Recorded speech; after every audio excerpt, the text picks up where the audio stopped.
Halo, pernah nggak sih Anda kepikiran kenapa ya petir itu kok kayaknya punya target favorit gitu? Selalu aja nyambarnya ke tempat-tempat yang tinggi. Puncak gedung pencakar langit, menara, atau mungkin pohon yang paling jangkung di sekitar situ. Nah hari ini kita coba yuk kita bongkar sedikit penjelasan di balik fenomena alam yang ya spektakuler ini.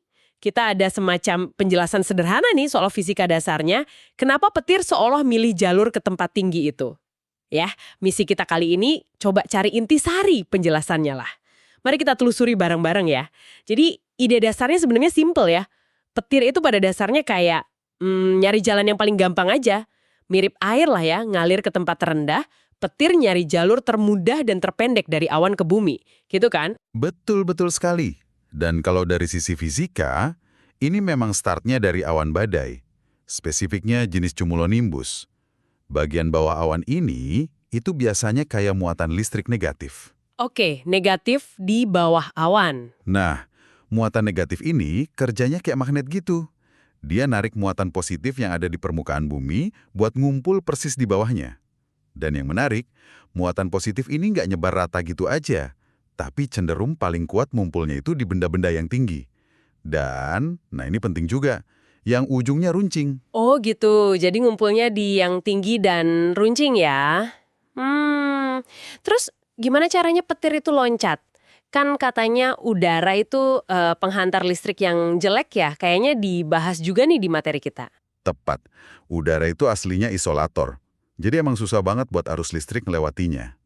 Nah disinilah kenapa tinggi objek itu jadi penting banget. Makin tinggi objeknya, kan makin deket jaraknya ke dasar awan. Iya, logis. Artinya, petir itu cuma perlu loncat lewat celah udara yang lebih sempit, lebih pendek. Kalau pakai analogi, objek tinggi itu ibaratnya kayak jembatan lah ya. Dia memperpendek jarak yang harus ditempuh petir lewat udara yang susah dilewati ini. Oke. Jadi lebih dekat secara jarak fisik itu satu poin. Tapi tadi disebut juga soal ujung yang runcing. Itu ada peran lain nggak selain cuma bentuk aja? Wah, ada banget. Dan ini bisa dibilang faktor krusialnya juga.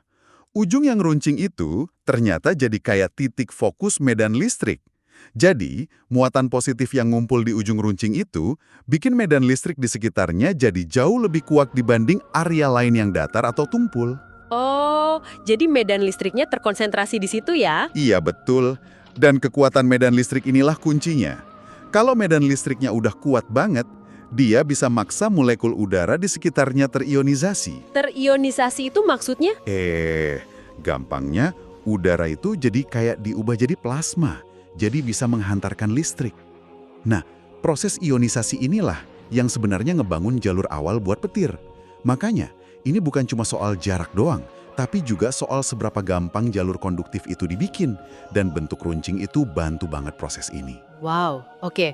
Jadi ini kombinasi ya, ada muatan jelas antara awan sama bumi, terus petir nyari jalur paling gampang, objek tinggi bikin jaraknya lebih pendek, lewat udara yang susah dilewatin, terus ujung runcing di objek tinggi itu bantu bikin udara di sekitarnya jadi konduktif lewat ionisasi.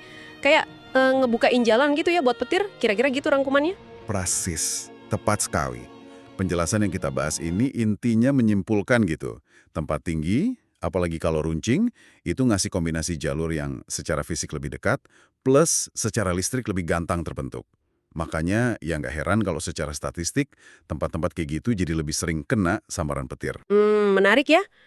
Ternyata fenomena alam yang kelihatannya acak banget ini ada penjelasan fisika yang cukup masuk akal di baliknya. Nah, ini nih ada satu pemikiran lagi buat Anda bawa pulang buat direnungkan sedikit. Kalau tadi dibilang udara di sekitar ujung runcing itu lebih gampang terionisasi, berarti mungkin nggak sih bentuk spesifik dari puncak sebuah gedung misalnya, lancip banget atau agak tumpul dikit, itu bisa ngaruh ke seberapa gampang atau sering petir nyambar titik itu dibanding titik lain yang tingginya sama tapi bentuknya beda. Sesuatu buat dipikirin lagi ya kan? Oke deh, terima kasih banyak ya sudah gabung dalam penelusuran kita kali ini. Sampai ketemu lagi di pembahasan selanjutnya.